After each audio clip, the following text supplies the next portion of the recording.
Pleased to have here on the Rich Eisen Show is a man at the center of breaking this story on CNBC yesterday.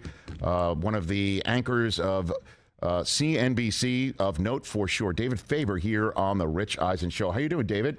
I'm doing all right. Thanks for having me. I appreciate you coming on, sir. So let's just jump into this. What's the timeline on this merger? From your knowledge, the timeline on this? That's a really good question, because I think some people may not have picked up on sort of some of the technicalities, which is this is a memorandum of understanding. It means, hey, we've gotten together, we sort of have a framework for a deal, but we don't have a definitive agreement. We haven't signed anything, so to speak. And so they're going to try to get to that pretty quickly. Yesterday, Yasser Al-Rahmani, the governor of the PIF, the money behind, obviously, the LIV Golf Tour and the money behind what will be this new entity, said weeks. Weeks to me sounds a little quick. I think some of his advisors, in fact, when they heard that during our interview, probably said, what? But that is at least what they're aiming for. You could imagine, of course, given all the different constituencies here, you want to get something signed as quickly as you can. So the memorandum of understanding aside, are you saying there's still moving parts that might cause this to not go through, whether it's the hue and cry from fans or, as I'm reading right now, David, Capitol Hill, many United States senators are saying they're going to, quote unquote, look into this. What do you think? There's always risk. I mean, listen, there's risk to when you even announce a definitive agreement, for example, from antitrust review, which could go to what you're kind of talking about, even though senators don't technically have anything to do with that. That's the Department of Justice or the FTC. But there could be an antitrust review here that becomes problematic. So there's that. But there's also just risk, in terms of getting it all done, right? They've got to figure out a valuation here for both these entities, LIV Golf and the PGA. The PGA is a not-for-profit, or at least it has been.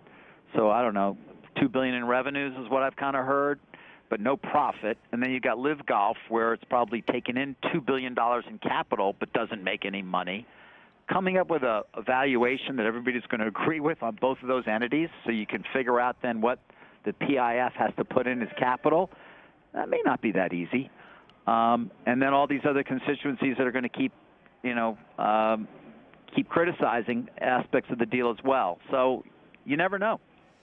David Faber of CNBC here on the Rich Eisen Show. Was it weird for you to be sitting with two guys who would never have been caught in the same room with each other on planet Earth over the last year, sitting there, and now it's all of a sudden kumbaya? I know you've been in the middle of interviews where money is talked, but what about yesterday, David? Yeah, it was a little weird. Listen, I'm not as much of a golf aficionado as plenty of my friends are, who I think would have been sort of stunned by the whole idea of it. For me, it was a deal, as like so many others that I've covered.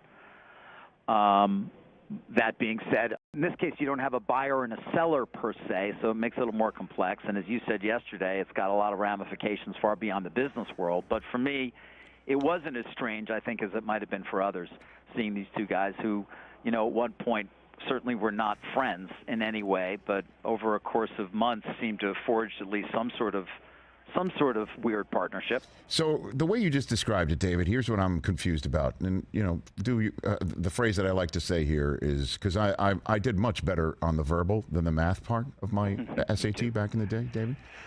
Explain it to me like I'm 5.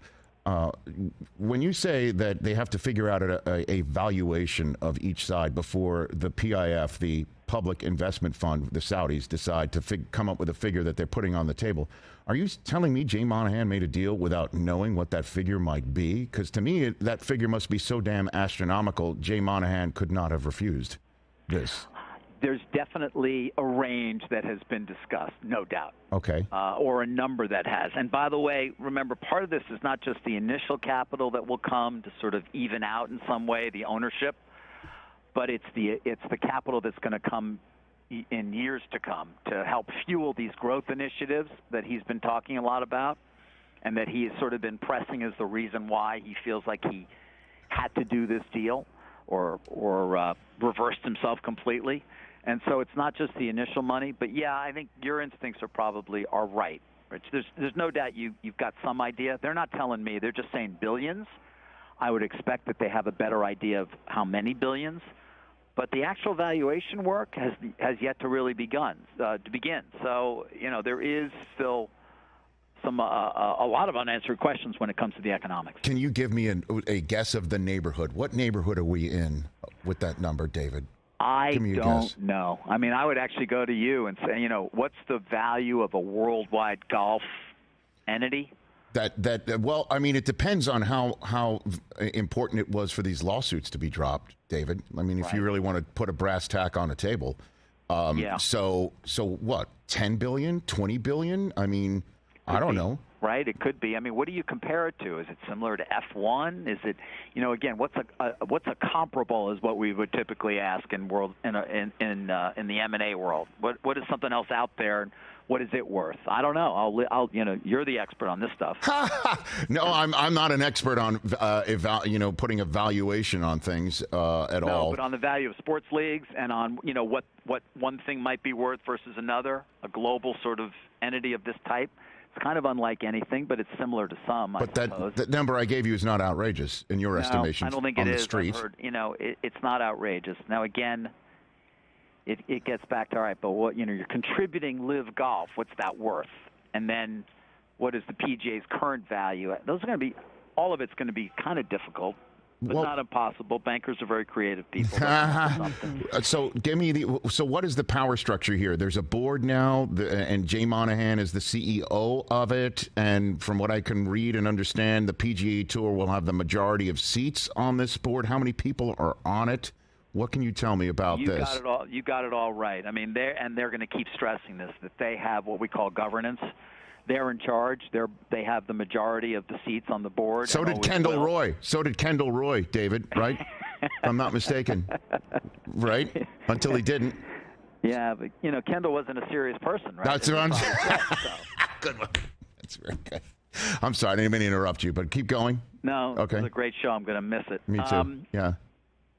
They will have control of the board, they say, and they will also be the CEO, so the executive in charge, right? That said, PIF, Yasser Armani is going to be the chairman of this thing. That comes with some influence, no doubt. But, they're going to talk about the structure of it and the new company sort of sitting above everything else, and that Jay will be the CEO of that, right? So there's a new co, and then within it is PGA and LIV and everything else. And so that's where the power is going to lie, they will say, even though the economics, frankly, may be that the Saudis actually own the majority of it. Yeah, or all of it, right? I mean, if you're you work for CNBC. You said I'm the expert on the sports, I guess, valuation part of it. You're the business expert in this conversation. Yep. David Faber of CNBC.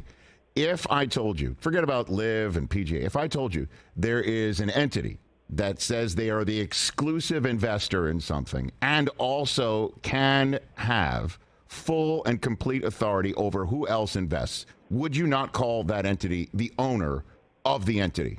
Correct? I would. Yes. Now, and I tried yesterday, although not hard enough. I didn't push the point. And you're saying it here. It makes me think I should have pushed this harder in the interview. But yes, you're absolutely right. Okay. They will only. Again, the answer is yeah, but we don't have governance. Now that does happen sometimes.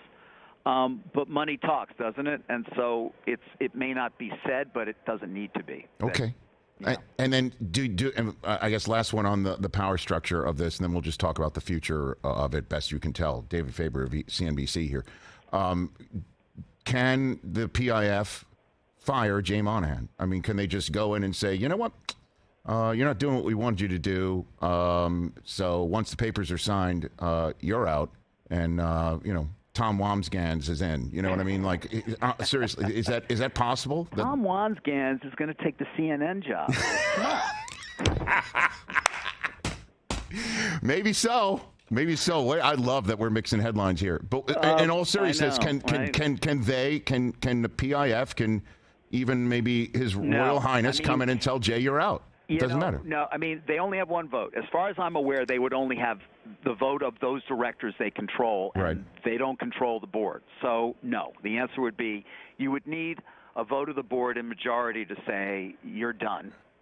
And right now, that board is controlled by members of the PGA. So, no, the answer would be, at least on paper, that's not the case. Okay. So what do you think is the timeline from here? You said there's a valuation period that has to happen, and then through that valuation, we will get an idea of the neighborhood of the billions that the PIF put on the table to make this happen? Like, what do you got for me here? Yes. I mean, I think, from my perspective, as somebody who still reports on deals, I'll be trying to figure out, okay, what are these things being valued at, and what's the actual capital commitment from the PIF going to be? So that's what we should know, perhaps as soon as weeks, if they can follow the timeline that Al-Rahmani indicated yesterday, but certainly within a period of time. And they don't want to let his time go by. So then you'll get a definitive agreement. So we'll see it, or at least we'll see some of it. It's private. They don't have to tell us everything, but right. But they'll certainly share some things, and we may be able to find them out anyway because there'll be bankers and lawyers around it. And we'll know more then. And then you start this period of getting approvals, including potentially antitrust approval, and then you close, and it's done. And then they, do all the things they said they're going to do, I guess, over time. And then what about the nonprofit part of this? Can you help me figure out how that works? So where the PGA Tour, if they hear this interview or hear an opinion similar to what I've been saying now for 24 hours, is that they sold golf to another nation, that they could say, you're wrong. We're still in charge, and this is going to be better for everything. What do you think on that? Well, David? they are for-profit, and they're dropping all of their commercial enterprises and everything that basically earns money, revenue, generates revenue, more or less into this new entity, right? So they're still maintaining that 501c6, I guess. Yes. And that'll be funded somehow. They'll have to, I would assume, come to some sort of arrangement in terms of how that gets funded or what percentage goes towards that to fund the not-for-profit things that it does. But that's the extent of it, as far as I'm aware. I mean, it's a for-profit entity that the PGA will control, so to speak. Well, because they have more board seats than anybody else on the board. Control from what we say governance, right? But not from economics. Right. From the economic point of view, from the point of view of who is putting the money in to invest, and essentially, I imagine, to reap, and then decide who else can come in to invest. That is the Saudi Arabian Government Public Investment Fund. That's it, right? Correct. Now. Okay. As I understand it, that is the case. Okay. Yes. So if I sit here and say Saudi Arabia just bought the PGA Tour, am I right? Or? No. I mean, they'll dispute it because they'll say, oh, no, we didn't. Okay. And it's an entity, and the entity's here, and we're only a part of it. But I think you're fine to say that. Okay. David Faber, I greatly appreciate it. Congrats on the scoop. Sitting down with those guys. I mean, you really knocked the world on its ass. There's just no other way to put it. We were just sitting there. My jaw's still hitting the floor a day later. This is a huge story, and congrats on breaking it. I appreciate it. Thanks for having me. Anytime. Thank you. That's right, you got care. it. That's David Faber giving you the squawk on the street right here in the Rich Eisen Show. Catch the Rich Eisen Show every single day on the Roku channel, 12 to 3 Eastern, for free.